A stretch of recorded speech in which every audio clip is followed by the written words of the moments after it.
welcome everybody to a special holiday edition of the Morgan Streetman Show.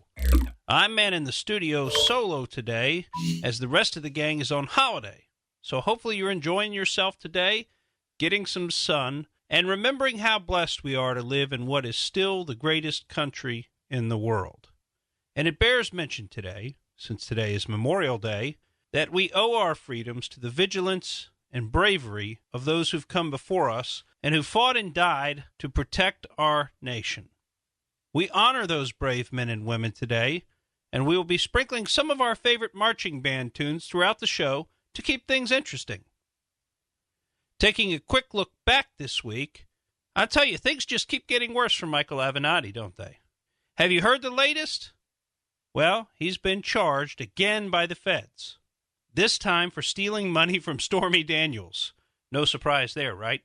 This is about the third or fourth criminal action that's been filed against him of late and represents a complete break of his relationship with Stormy Daniels, who was his access point to fame. Keep in mind what a media darling Michael Avenatti was. I mean, listen to the so-called Republican strategist Ana Navarro speaking about him on The View.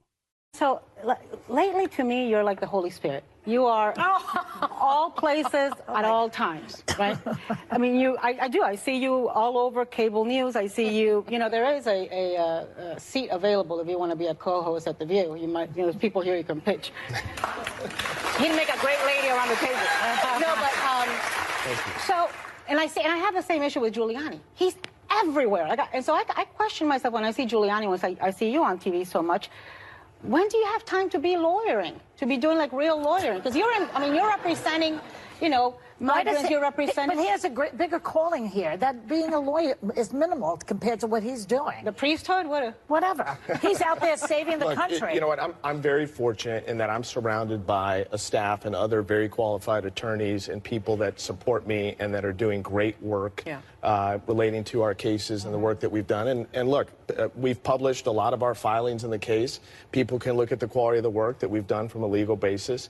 And this is a two-pronged fight. Let's be clear about this. This is a fight not only in the court of law, but also in the court of public opinion. And the amount of media attention that we have received and the amount of media appearances that I've made has actually benefited my client, Stormy Daniels, and others significantly because people have fed us information that we otherwise would not have. And whistleblowers have come forward. And that's proved to be very, very valuable, not just to my clients, but also to others because we're disclosing information. Like the Holy Spirit? A priesthood? Are you kidding me?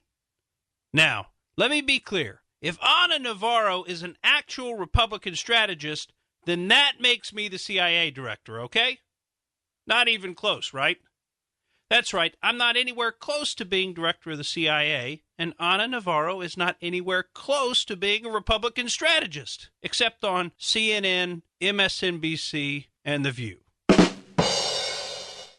In our local interest segment this week, we felt it was important to mention that we are re-entering hurricane season here in Florida. We've been fairly lucky over the last decade here in Florida, particularly in the Gulf Coast region, but we never know when we could be facing a big storm with only a few days' warning, which is why you need to go ahead and stock up on some water and relatively non-perishable foods like dried beans and peanut butter. Remember that once the alert goes out on the news, the grocery stores will sell out almost immediately. Because of just-in-time delivery, the stores actually don't have supplies in the back warehouse like they used to. Instead, they basically have what is on the shelves, and once that's gone, they're sold out. So that means there simply is not enough food and water for you to plan to go to the store after you know that there is a hurricane coming. And some of you may be wondering where this public service announcement is coming from, and I'll tell you. Just last week in Missouri, an F3, F4 tornado struck and killed several people and destroyed an entire community. While I was thinking about it, I thought how lucky we are in the state of Florida to get a few days' notice of a major storm. Folks living in Tornado Alley only get a few minutes. Given what we've seen over the past decade in Tornado Alley, I have to think that a bunch of those folks might be thinking about moving to Florida, where at least you get a little bit of warning before the big storm hits. Well, I tell you, everybody's moving to Florida nowadays. Why? Because we're a great low-tax state with the government staying out of the economy enough to let businesses actually thrive. So we've got economically quite a bit going on, whereas some of the other states like California don't have as much because, well, they've got a lot of cooks in the kitchen. And everybody up in Sacramento's got their fingers in the pie and trying to run business like the Chinese do out of a centralized committee. And folks, that never works. Speaking of the Chinese, we wanted to jump back a little bit because we've been talking the last couple of weeks some about this trade war. And, you know, last week there were a few things we weren't able to get around to telling you, including that Liu Han was actually stripped of his title as the special envoy of Xi Jinping. Now, this occurred at some point around the time, if you remember, when the Chinese reneged on the deal that they'd made. And I'm sure that this is part of the reason that he was stripped of his title, but I think it was probably for theatrics. Now, let's talk about this. Because the beautiful thing about the current situation is that President Trump has China totally boxed in. China's last option was to declare a people's war on their biggest customer, us, the U.S. Now, exactly how far do you think a business gets when it declares war on its customers? Not very far, right? Which is why you have to look at what the Chinese are actually doing instead of looking at what their state-run media is saying. Actions speak louder than words, after all. And do you know what China is doing? China is paying the tariffs itself directly. China is subsidizing its businesses and products that are being produced for the U.S. market. But China can only spend these billions and billions of dollars for so long. President Trump has maneuvered the Chinese into an unsustainable position. They're in a completely untenable spot. There's been little actual effect on the U.S. economy, and the tariffs are not, and I repeat, are not being passed along to the U.S. consumers because China is subsidizing the tariffs. And that's the brilliance of President Trump's negotiation and maneuvering. China has literally backed itself into a corner. And that is why Liu Han was unceremoniously stripped of his title. It's not because he was acting without Chairman Xi's input. Don't believe that for 1 second. Every move that has been made by the Chinese delegation was carefully scripted by the Chinese Communist Party. Every single move. In fact, every move has been scripted on both sides, and I think what China was originally trying to do was wear down President Trump, as they've done with any other efforts to rein them in. They would engage in an extended period of what appeared to be good faith negotiations, reach a final deal, and then renege on key terms at the last moment. That type of behavior is very frustrating in a negotiation, I can tell you from experience.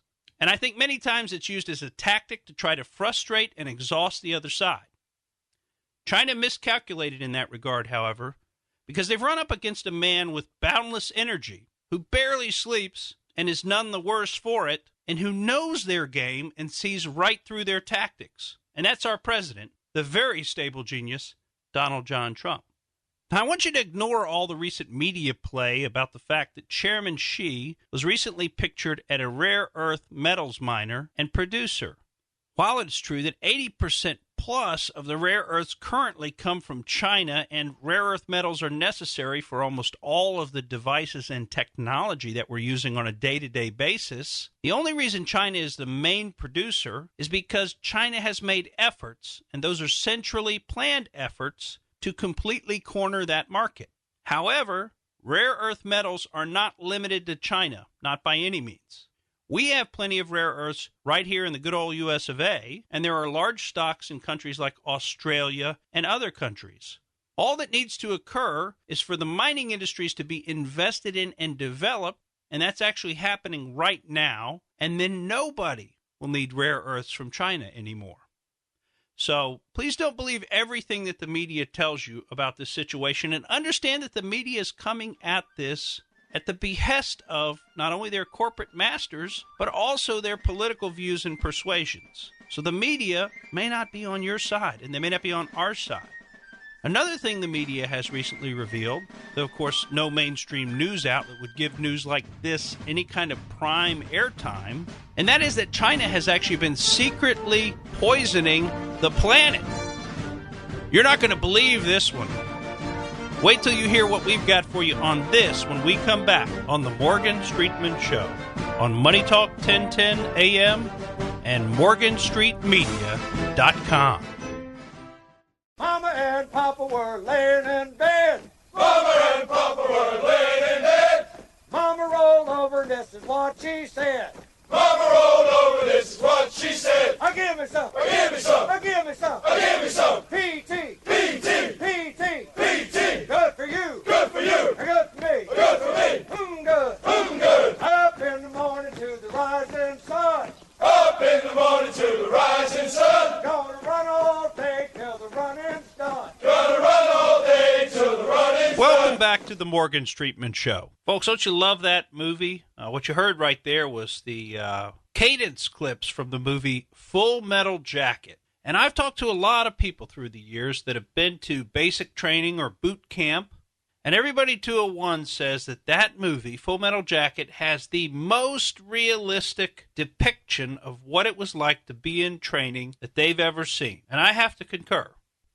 Now, before the break, we were telling you about a story that you're really not going to hear many other places. And that is the story of how China has been secretly poisoning the planet while all the other nations have been responsible. That's right. While we thought that everybody was keeping their word on ozone emissions and taking seriously their responsibility to all nations and all peoples, China has been releasing so much chlorofluorocarbons, CFCs. Do you remember those? Yeah, they've been banned worldwide since 1987. Well, come to find out that China is releasing so much of those banned CFCs into the atmosphere that the ozone layer is again being destroyed. Now, does anybody remember this? Some of you may not be old enough, but when I was a kid, CFCs were all the rage. Environmentalists at the time breathlessly explained how CFCs were destroying the ozone layer that protects all life on this planet, and that if we did not stop releasing CFCs into the atmosphere, disaster and eventual destruction of the entire planet would follow. Of course, in light of all this hysteria, all nations agreed to stop allowing the production, sales, and use of CFCs worldwide. In other words, chlorofluorocarbons were banned. This happened in the 1980s. That's at least 30 years ago. And yet, in 2018, just last year, scientists began to notice that the ozone layer was again being rapidly depleted. After a little research on worldwide CFC levels, it became obvious that China had begun releasing dramatic amounts of CFCs into the atmosphere. The release has actually been pinpointed to the northeast coast of China. Now, China did this, of course, while claiming to abide by international environmental standards. The plain truth is that the Chinese cannot be trusted to keep their word. They do not invest cultural value to the keeping of their word, particularly when dealing with foreigners like us. So we should know where we stand, and we should respond accordingly. And we should never agree to take their word for something or to trust that they will honor an agreement they have made. That's why when they tried to renege on the recent trade deal and remove all of the enforcement language that they'd already agreed to, the teeth of the agreement, so to speak, our U.S. trade negotiators, including U.S. Trade Representative Robert Lighthizer, Commerce Secretary Wilbur Ross, and Treasury Secretary Steve Mnuchin, walked away from the table saying that no deal was better than a bad deal. These guys really understand China and how the game is played. Folks, God bless America, and God bless our President, Donald Trump, for finally standing up to the Chinese, for finally saying that currency manipulation, the theft of our hard-earned intellectual property, and the forced transfer of our technologies are not a part of free trade. In fact, they're the very opposite of free trade. China has been slathering its centrally planned and communist-controlled economy with the false veneer of being capitalistic and open to free trade for years, when the reality is their behavior is the exact opposite. Always watch the behavior and be careful about listening to the words. As Roxanne pointed out last week, some cultures actually admire the ability to speak with a forked tongue and the deceptive aspects of negotiation. We have to recognize what we're dealing with and act accordingly. In this case, I'm thankful that President Trump is the captain of our ship because it's clear he understands China's game and he's up to the task of outmaneuvering the Chinese. Well, folks, switching gears a little bit, we wanted to talk about the state of the intelligence services in our country. I don't know if you've seen the recent headlines, but there's now a question being asked, and more than just the alleys and smoky back rooms, it's actually hit the mainstream press, of whether or not the U.S. intelligence agencies under President Obama were misappropriated by the Democrat Party and by far leftist resistance acolytes as a political weapon. The evidence for this seems to be everywhere you look nowadays. Exhibit 1 is the phony Russia collusion investigation that amounted to a failed 2-year witch hunt. The really sad part is that everybody involved knew it was a giant hoax from the get-go. They just thought they knew better than the American people who should be president of this republic, and they ardently believed that the ends justify the means, whatever they may be. With that logic in their minds, treason would be justified as the means if the ends are to unseat President Trump at any cost. And we believe that is exactly what occurred. President Obama weaponized the FISA process on a large and broad scale. His hand-picked leaders of U.S. intelligence allowed a full-scale violation of the Fourth Amendment against thousands of American citizens. The ones whose names we know are just the tip of the iceberg: Carter Page, George Papadopoulos, Donald John Trump. Thousands of others are unknown at this time until the Chicago Mafia, that group of far-left Antifa radicals that Obama sprung from, uses that private information that they stole to undermine and ruin the lives of the rest. And believe me, that day is coming. How can we sit back at this point and still continue to believe the false mantra that President Obama did not have any scandals during his administration? The abuse of the FISA process and the politicization and weaponization of the U.S. intelligence services is just one more example of how the lawless one turned our country, our culture, and our values on their heads. You know, another one of the results of all this cultural shifting and changing of values that we've endured over the past couple of decades is the loss of a connection to reality. And this loss is manifesting itself in many different ways in our society. Everything from a loss of the meaning of words to the loss of any concern for whether or not you're actually telling the truth. And of course, one perfect example of that is Georgia Democrat politician Stacey Abrams. Now, you gotta love this next clip, because in the context of about a 45-second soundbite, Stacey Abrams is able to convince herself and probably the cameraman and the reporter that she's telling the truth when she tells the audience that she nearly wasn't allowed to vote at the polling station. And it was only because she had CNN and MSNBC with her that she was even allowed to vote. But that's not even the best thing she says in this little clip. You got to listen here. I will put a fine point on the existential threat to our democracy that is voter suppression. Florida, of course, is disenfranchising the 1.4 million ex-offenders who've just been newly restored as voters. And so my call to arms to everyone in here is to think about, talk about, and learn about voter suppression. It is real. It is effective, it is pervasive, and it is insidious because it convinces us that it's a user error. If you were smart enough, you would have been able to vote. That is not what happens. I was actually told I couldn't vote for myself. Luckily, I had CNN, NBC, and ABC standing behind me with cameras, and we were able to force them to allow me to vote. But I have a sense of agency that a lot of folks don't have. If we do not secure our democracy and ensure that every vote counts in 2020, we will be having a very different conversation, possibly in Russia, in 2030. Did you hear that? A According to Georgia Democrat Stacey Abrams, she thinks we're in real danger of being forced to speak Russian in all public conversations in this country by the year 2030. I mean, it's absolute insanity. And these people try to pass it off as reality. Folks, I hope you can see through this nonsense.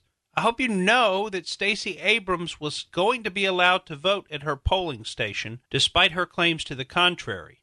I hope you also know that there is zero chance that we're ever going to wind up speaking Russian in this country, and to suggest such a thing is just to show how little Stacey Abrams has actually thought about any of the words that are coming out of her mouth. Well, you know, we're always thinking about the words that are coming out of our mouths, and we're going to try to keep you on the right track here on the Morgan Streetman Show. That's what we've been doing for almost 4 years, and we plan to keep on going for as long as you want to listen to us. So we're coming up on a break. When we come back, we've got a lot more to share with you, including a full segment on the torture of Julian Assange. Stick around with us on the Morgan Streetman Show on Money Talk 1010 AM, 92.1 FM, 103.1 FM, and worldwide 24/7 at morganstreetmedia.com.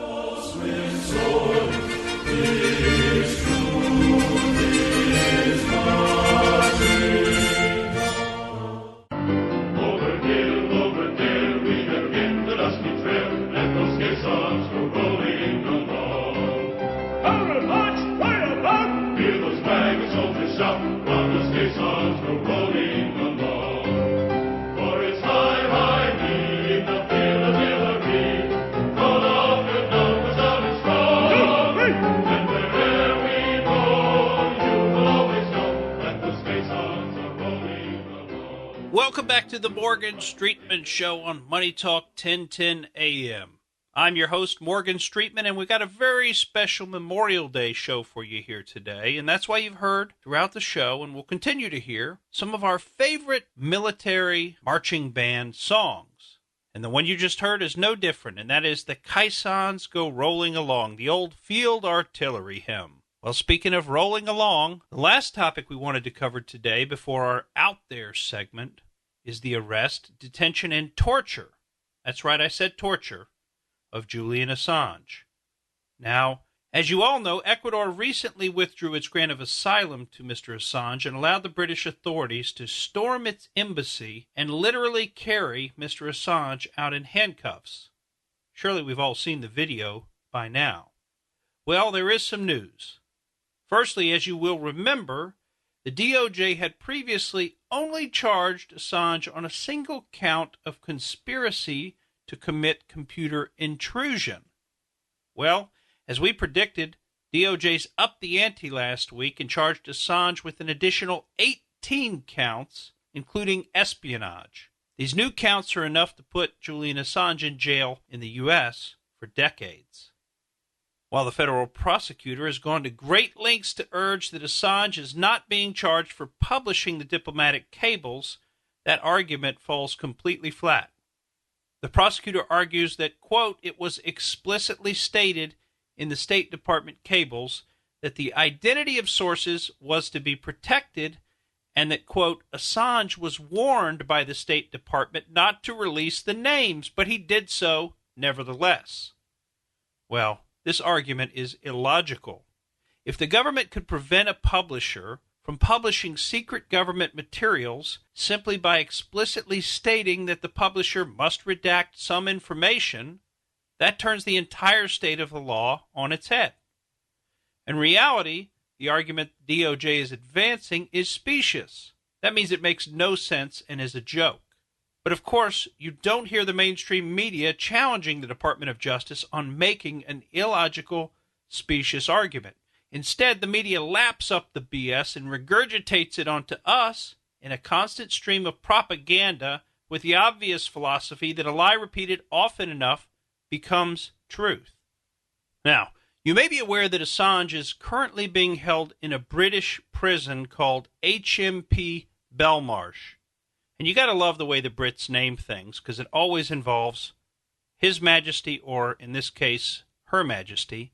And in this case, HMP means Her Majesty's Prison. So HMP Belmarsh means Her Majesty's Prison Belmarsh. Now, this is the UK equivalent of Guantanamo Bay. That's where they keep all their high-value prisoners and, serious terrorists. What you probably have not been told is that Julian Assange is being treated, and we need to put treated because that really should probably be tortured. We need to put that in quotes. But he's being treated with a brutal regime of mind-altering drugs.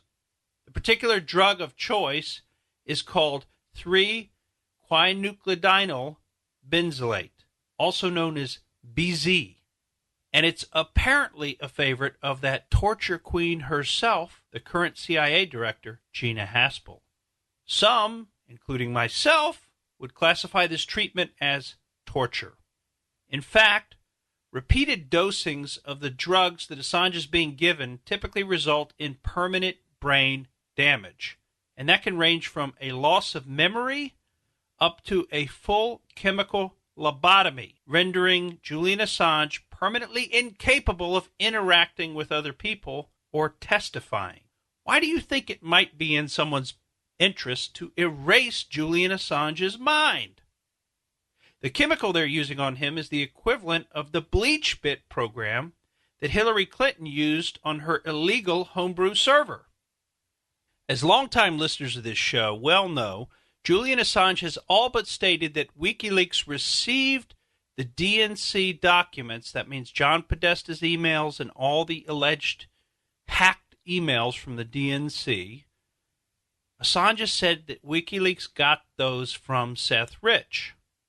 Also, a group headed by a famed former NSA agent named Bill Binney has analyzed the electronic files, and that group has concluded that the files were downloaded to a local storage device by a DNC insider, such as downloaded to a thumb drive by Seth Rich, rather than being hacked by foreign intelligence services over the internet.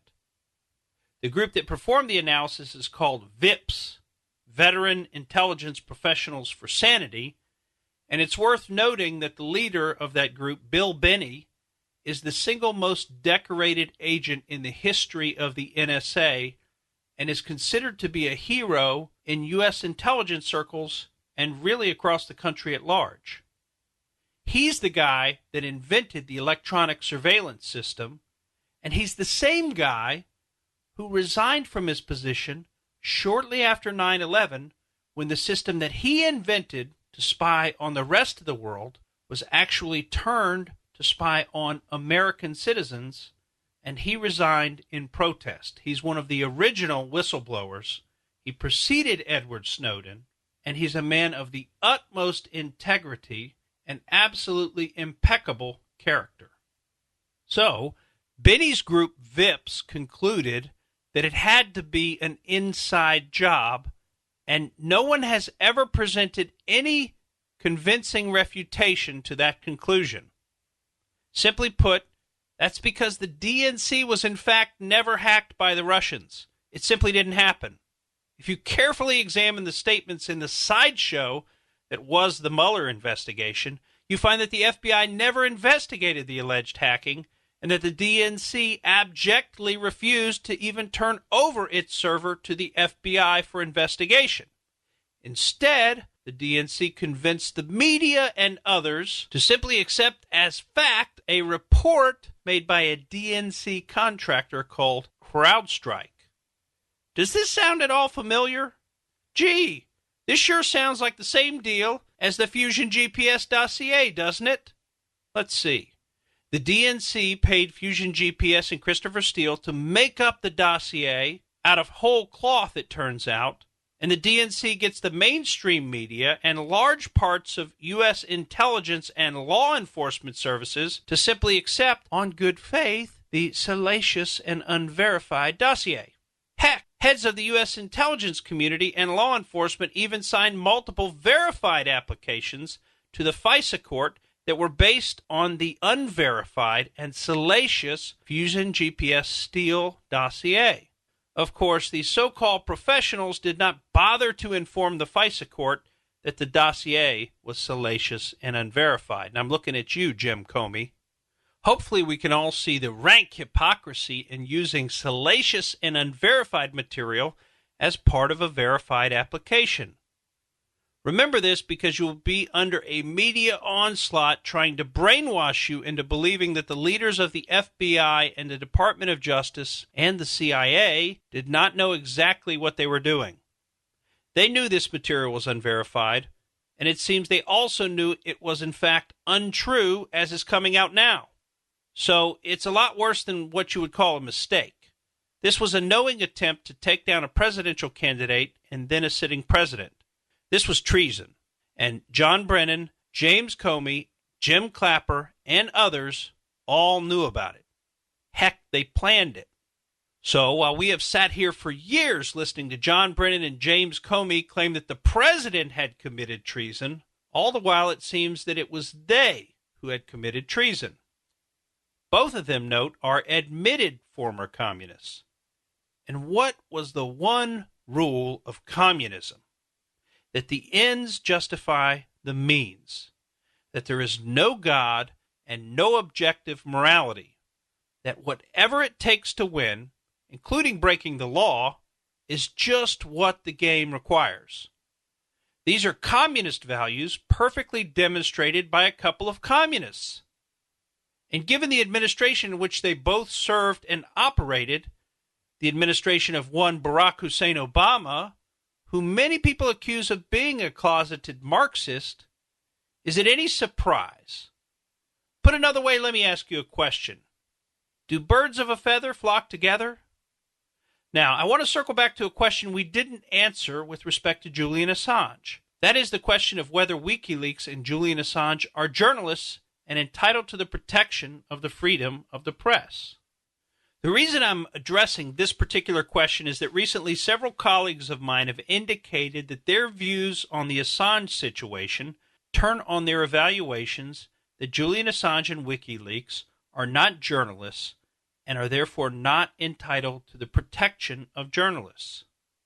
I would urge them and you to consider whether this conclusion actually holds merit. Instead, I believe that Julian Assange and WikiLeaks are clearly journalists and are clearly engaging in journalism. In order to make my argument, I want to compare what WikiLeaks has done to what's been done by others who are accepted as journalists. Firstly, it's never been a crime in this country for a journalist to publish a document that is given to the journalist by a source, even if the source stole the document or if the document was a classified document. Essentially, that's all that Julian Assange and WikiLeaks did. They published documents that were given to them by Bradley Manning and others.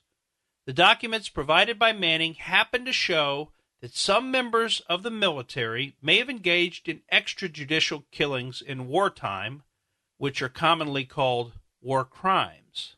This information is plainly newsworthy, and although it is something the U.S. military obviously would prefer not to share with the American public, or the world populace, it is the truth. Even where the truth is not pretty, there is still a public value to truth, as opposed to deception being known and believed. So, while it may hurt the U.S. military's reputation at home and abroad, it is healthy that the truth came out, and in fact, it's better in the long run for the military to deal with the truth than to be able to ignore it by keeping it covered up. Now, we're coming up on a hard break, but the story isn't finished yet. I've got some great examples for you that prove why I think Julian Assange and WikiLeaks are both journalists. We're going to cover those when we come back on the Morgan Streetman Show on Money Talk 1010. We'll be right back.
And welcome back to a special Memorial Day edition of the Morgan Streetman Show. I'm flying solo today, and as you've heard, we're playing for you some of our favorite renditions of old military band songs. The lead off to this segment, of course, was the national anthem, The Star-Spangled Banner. And on the other side of the break, we were talking about Julian Assange, WikiLeaks, and the question of whether or not Julian Assange and WikiLeaks are journalists. So now what I wanted to do for you is to share with you a few examples of other folks who have been determined to be journalists, who've done the same kind of stuff that Julian Assange and WikiLeaks have done. A very similar example of this would be the Pentagon Papers. As many of us will remember, the Pentagon Papers were a detailed study of the U.S.'s involvement in Vietnam that was put together by the Pentagon. Well, the papers were illegally released by Daniel Ellsberg, who had worked on the study, and they were first brought to the attention of the American public on the pages of the New York Times in 1971. Basically, the Pentagon Papers showed that President Lyndon Johnson's administration had systematically lied to both the American public and to Congress about the Vietnam War. Now, you tell me, is it a good thing that the president and military lied to the American people in Congress for many years? Is that a good thing? And if someone like Daniel Ellsberg in the New York Times tells us about the lying and shows us the truth, is that a good thing? Or would we be better off if we were still believing the lies? Is there any real question here, folks? Do you really want to be lied to? How about the multi-part story published in 1997 in the San Jose Mercury News and Observer, which used to be one of the greatest papers in this country? That story was by Gary Webb and was called Dark Alliance. It was actually one of the first interactive online news stories where source documents were linked to throughout the article so that readers could trust but verify. Webb and the Mercury News published source documents showing that the CIA was involved in trafficking cocaine into the United States in the 1980s. Apparently, our CIA was doing this in order to get money to fund the Nicaraguan Contras. And you may remember some limited public hearings on the matter involving Oliver North, who was the CIA asset, running what would become known colloquially as the Iran-Contras. Anyway, Gary Webb dragged this stinking mess of corruption and crime out into the open, and he did so using the source documents. From his reporting, we learned that it was the CIA who developed and funded Freeway Rick Ross's crack cocaine distribution network in Los Angeles in the 1980s. Again, I ask whether you would prefer that these lies stay hidden. I know the many families in Watts and South Central Los Angeles felt like they had finally been heard after many years of being ignored. They knew something foul was afoot in their community, but the media and government treated them like they were crazy conspiracy theorists. And now we know the truth. And this is just exactly what WikiLeaks has done. WikiLeaks has pulled back the blindfold from our eyes and shown us the truth. Let's examine another, more recent example. Remember Edward Snowden? Remember how he stole documents from his employer and the NSA and released them to the American public through Glenn Greenwald and The Intercept?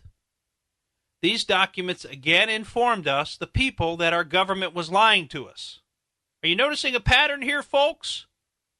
The documents told us that while our government had claimed it wasn't wholesale spying on us, in fact, that was exactly and essentially all it had been doing for decades.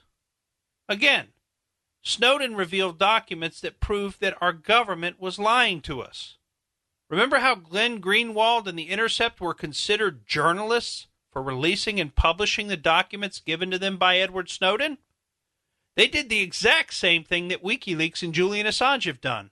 But no one seriously questions whether Glenn Greenwald is a journalist and whether he should be tried for espionage.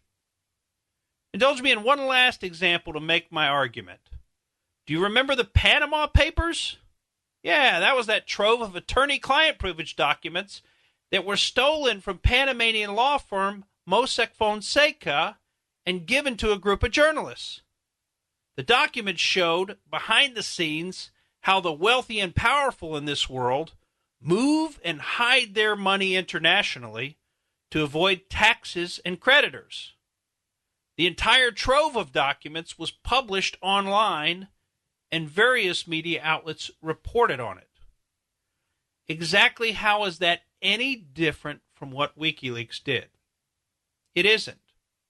That's because Julian Assange and WikiLeaks are journalists, and they were engaged in the profession of journalism when they published documents that the government wanted kept secret, when they uncovered the hidden realities of war and the fact that war always includes war crimes, and when they dragged the stinking corpse of the covered-up war crimes out into the sunshine for we the people, the American public, to see. And now I know we're running out of time in this segment, but this ties in perfectly with what I had planned to do for our Out There segment today, and that is a little clip from Tucker Carlson's monologue of, it's actually now been a couple of months ago, but we haven't gotten around to be able to share it with you before today. But I want you to listen to this, because it is all about how to know whether you're living in a free society. And note the poll star, the guiding principle is truth, which is appropriate since that's most of what we've been talking about today, the importance of truth. And by the way, this little monologue reminds me a little bit of Judge Andrew Napolitano's What If monologue that actually got him fired from Fox Business all those years ago. So let's let Tucker take it away. How do you know if you're living in a free society?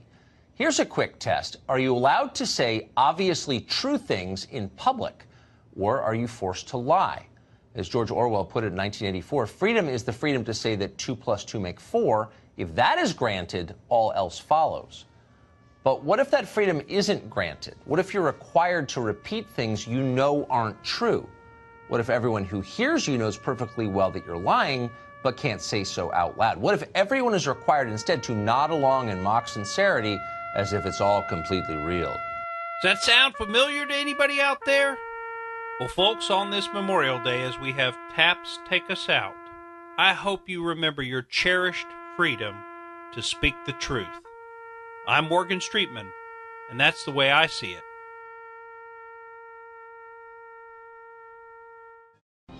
Thank you for listening to the Morgan Streetman Show. We hope you enjoyed what you heard, and if you did, please click like and subscribe to help us out. And remember that we recommend that you exercise your brain at least once a week.